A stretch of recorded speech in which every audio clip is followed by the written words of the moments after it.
लड़की हो, इतनी जोर से मत हंसो। बाहर जा रही हो, थोड़ा तो मेकअप करो। रोज इतनी फोटोज पोस्ट मत करो। इतनी लड़कों की दोस्त मत बनो। रात में अकेली बाहर मत निकलो। दुनिया का थोड़ा तो लिहाज रखो। यही सुनकर हर एक लड़की बड़ी होती है। हमें खुद की परवाह नहीं, दुनिया की परवाह करना सिखाया जाता है। तो चलिए इसी तरह एक लड़की की कहानी देखते हैं। अपूर्व। एक लड़की जो बचपन से रानी लक्ष्मीबाई, कल्पना चावला जैसी औरतों की कहानियां सुनकर बड़ी हुई है और उन्हें अपना आदर्श माना। एक तरफ जहाँ उसने इन्हीं कहानियों में नारी की शक्ति को देखा है, वहीं दूसरी ओर उसने खुद की माँ को देखा है, कैसे उसे खुद की इच्छाओं को मारना पड़ता है। इतना सब सुनकर चुप रहना पड़ता है, खुद को भूलकर हर दूसरे को पहले रखना पड़ता है। सवाल तो कई थे उसके मन में, पर जवाब कभी नहीं मिला। अपूर्व अपने कमरे में बैठ कंप्यूटर के सामने रिजल्ट के इंतजार में थी, पर जिसकी कल्पना किसी ने नहीं की थी। अपूर्वा ने पूरे स्कूल में टॉप किया। मम्मी पापा, मैं पूरे स्कूल में फर्स्ट आई हूँ। मुझे ही सबसे ज्यादा मार्क्स मिले हैं। अरे वाह बेटा, शाबाश, हमें तुमसे यही उम्मीद थी। हमें गर्व है बेटा तुम पे। हमें भरोसा था कि तुम बहुत अच्छा करोगे। पापा, मुझे दिल्ली के कॉलेज से मेडिकल की पढ़ाई करनी है और अब मुझे उतने अच्छे मार्क्स में आएंगे, वहाँ एडमिशन मेरी कोई दिक्कत नहीं होगी। पर इतनी दूर क्यों बेटा? तुम वहाँ कहाँ रहोगी, क्या करोगी, कैसे रहोगी? हम तुम्हें वहाँ नहीं भेज सकते। पर पापा, मैंने हमेशा से यही चाहती हूँ, बेस्ट कॉलेज से पढ़कर एक अच्छी डॉक्टर बनूं। देखो बेटा, चाहने से कुछ नहीं होता। अगर हम ना चाहें तो तुम कहीं नहीं जाओगी। माँ, तुम ही समझा ना पापा को। तुम तो जानती हो मुझे वहाँ से पढ़ने का कितना मन है। बेटा, तू तो जानती है ना मेरे पापा को। मेरे पापा के सामने मैं कुछ नहीं बोलती। इसकी दिल्ली से पढ़ने की जिद छोड़ी दे। पर माँ, तुम तो समझो।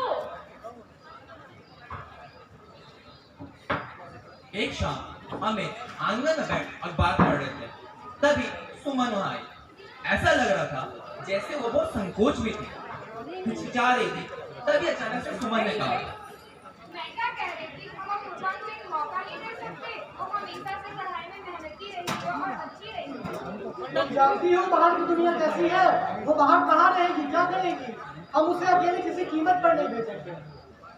पर हमारी अपूर्वा तो अच्छी है और हमेशा से भी अच्छे रास्ते पे गई और हमें भरोसा है कि आगे भी अच्छे रास्ते पे जाएगी और उसे हॉस्टल में रहेगी पूरी शिक्षा और नानी के साथ। बाहर की दुनिया बहुत अलग है, तुम कुछ नहीं जानती। तुम जाकर खाना बनाने जा रहे हो दोस्तों से मिलने, खुद तो कभी बाहर निकली नहीं, मुझे सिखा रही है। कई दिन बीत गए। अपूर्वा रोज सुबह उठती, अपनी माँ की हर काम में मदद करती, पढ़ाई करती और ट्यूशन जाती। ऐसे ही एक शाम अपूर्वा की दोस्त नेहा का बर्थडे था। उसने अपूर्वा को सबके साथ बाहर जाने के लिए कहा, पर अपूर्वा ने मना कर दिया। आखिरकार अपूर्वा की बात नेहा ने नहीं सुनी और उसे अपने साथ ले गई। जब अपूर्वा घर गई तो उसकी माँ बाहर ही खड़ी थी। रोहन, इधर आ। जा उसके ट्यूशन के रास्ते देख कर आ। कहाँ रह गई ये लड़की? इतनी देर हो गई, तुम्हारे पापा आते ही होंगे। तभी वहां अपूर्वा आ जाती है। कहाँ थी इतनी देर तक? इतनी देर क्यों हुई? माँ, वो नेहा का बर्थडे था तो उसने कहा साथ जाकर कुछ खाते हैं, इसलिए देर हुई। नेहा के साथ या किसी और के साथ? तुझे इसलिए चाहिए जाना था? तुझे थोड़ी क्या करे, तू तो उड़ने की लड़की। ठीक है, कल से देर नहीं होनी चाहिए, वरना तेरा बाहर जाना बंद कर दूँ। चल, अब तेरे पापा आते ही होंगे।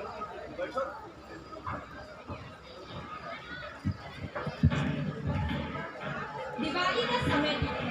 अपूर्वा अपने दोस्तों को घर बुलाना चाहती थी, पर कुछ शाम के बाद अपनी माँ से पूछने की हिम्मत ना थी उसकी। तभी उसने अपने भाई के दोस्तों को घर आके हाँ बेटा। हाँ, मेरे कुछ दोस्त आए हैं, तुम लोग को कुछ खाने के लिए आए। अच्छा ठीक है। अपूर्वा, इधर आ जल्दी। हाँ हाँ। ये रोहन की दोस्त आया, उनका भी लेके आ। हाँ, मैं भी एक बात पूछूं? क्या पूछो? क्या मैं भी अपने दोस्तों को बुला सकती हूँ? बिल्कुल नहीं, उसमें लड़के भी होंगे, पापा गुस्सा करेंगे और आसपास के लोग देखेंगे तो क्या सोचेंगे?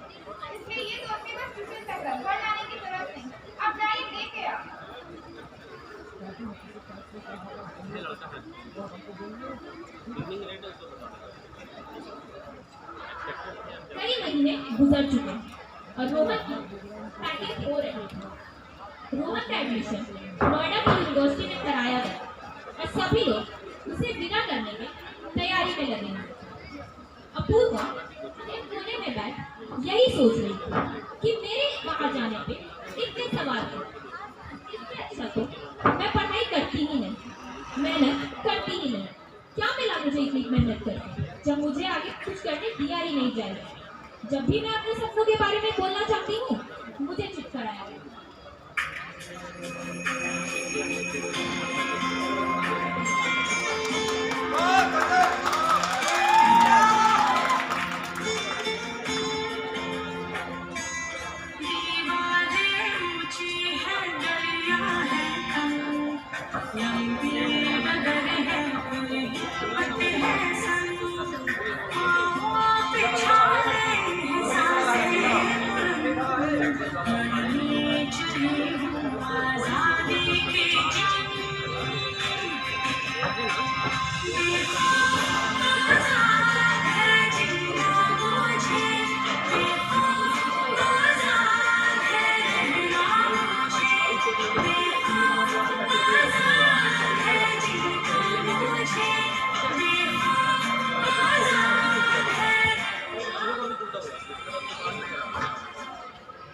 पर आज अपूर्वा के सवाल ने जवाब दे दिया था।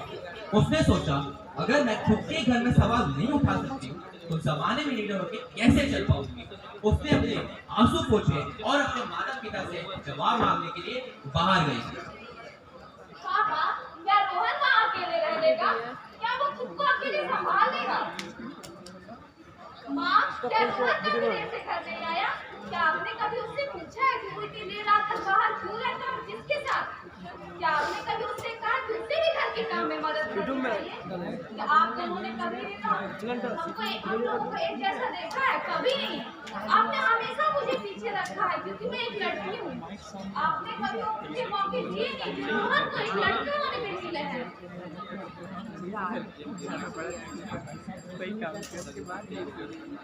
पर अब बस माँ, बस अब बस मुझे नहीं करने करने का। मुझे भी मेरे सपने पूरे करने हैं। मैं भी चाहती हूँ कि मैं भी अपने पैरों पर खड़े होकर आप लोगों का नाम रोशन कर सकूं। हमें माफ कर दो बेटा, हमने कभी भी तुम्हें तुम्हारी मन की चीजें नहीं दी। पर अब हम समझ चुके हैं कि अगर लड़कियों को सही मौका और साथ दे तो वो लड़कों से बढ़कर तरक्की करती है और तुम भी करोगी। तुम्हारी जो भी शिकायतें थी हमसे तो वो सारी दूर होगी।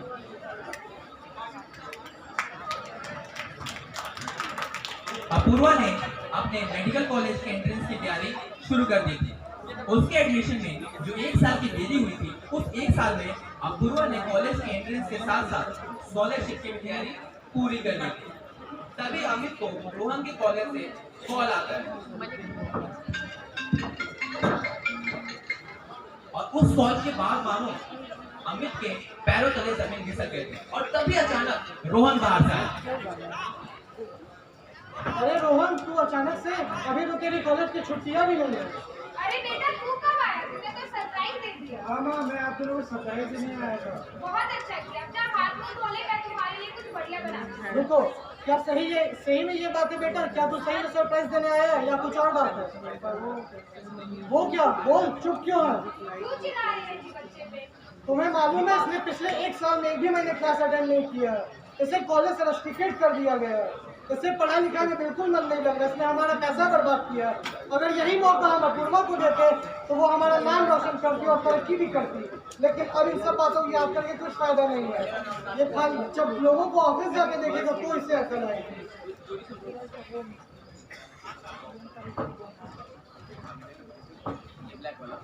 रोहन घर में रहकर अपने पापा के बिजनेस में मदद करने लगा।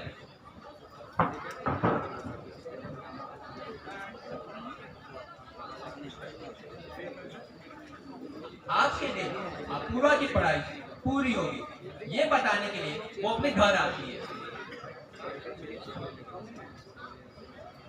माँ, पापा देखिए, मैंने अपना सपना पूरा कर लिया और ये बस आपके कारण हुआ है। वाह बेटा, हमें गर्व है तुमसे। हमने तो तुझे शुरू से रोका ही है बेटा, हम आज भी उस बात के लिए शर्मिंदा हैं। पुरानी बातों को आज याद नहीं करते। सही बोल रही हो, आज बहुत खुशी का दिन है। जाओ सबका मुंह मीठा करो। मांग बेटा, तुझे जो चाहिए आज वो तुझे सब मिलेगा। पापा क्या आप रोहन को माफ कर देंगे? प्लीज पापा मेरे लिए रोहन को माफ कर दीजिए। अगर तुम्हारी यही इच्छा है बेटा तो मैंने रोहन को माफ किया। आज अपूर्वा ने अपने जैसी हर लड़की के लिए एक मिसाल कायम की है। उसने यह साबित किया कि अगर हमें सही मौका दे तो हर लड़कियां कई लड़कियों के लिए एक एग्जाम्पल बन सकती है। लड़की हो तो थोड़ा तो लिहाज करो।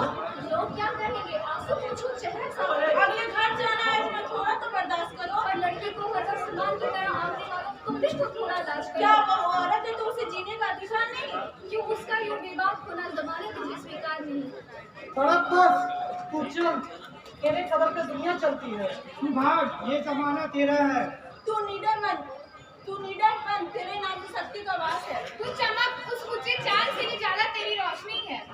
तू लड़, तेरे अंदर ही दुर्गा है। तू लड़, तेरे अंदर ही दुर्गा है।